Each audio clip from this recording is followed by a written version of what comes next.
यसरी पहिला प्याज पुर्याउने अनि यसरी मासु हाल्ने, मासु हालेर टक्क चलाउने। साथीहरू मासु पकाउनु आउँदैन भने टक्क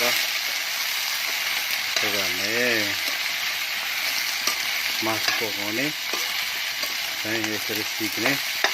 यसमा हामी बेसार हाल्छौँ अनि यसरी बेसार अनि अलिकति नुन राखेर यसरी चलाउने।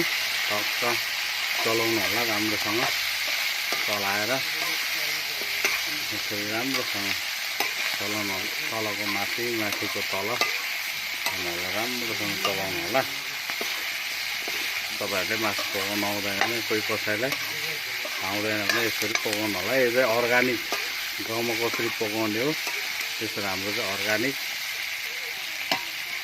मासु बन्दैछ है। अनि यसरी छोपी छोपी पकाउनु होला। अहिले बर्ड फ्लू लागिरहेछ भन्छ, यसरी छोपी छोपी पकाउनु होला।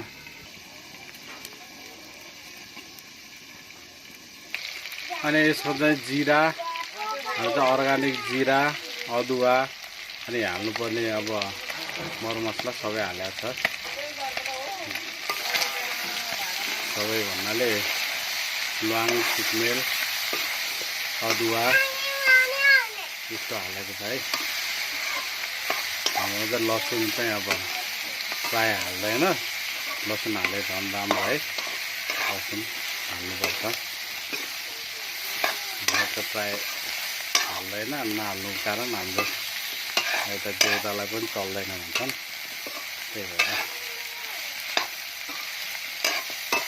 यस्तो मिठो हुँदैछ है मासु।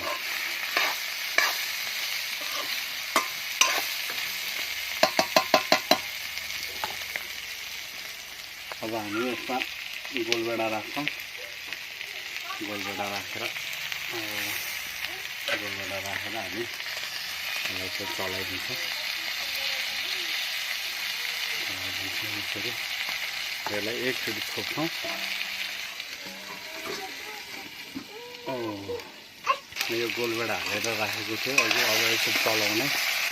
टक्क मासु पकाउन नआउने र मासु पकाउने त्यसरी पकाउने। साथीहरू टक्क हेरेर टक्क यसरी पकाउने।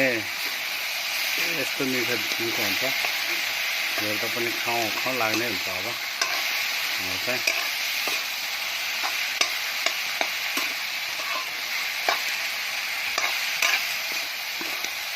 हामी चाहिँ अब एकचोटि फेरि छोप्छौँ। एकचोटि राम्रोसँग छोपेर अनि त्यसपछि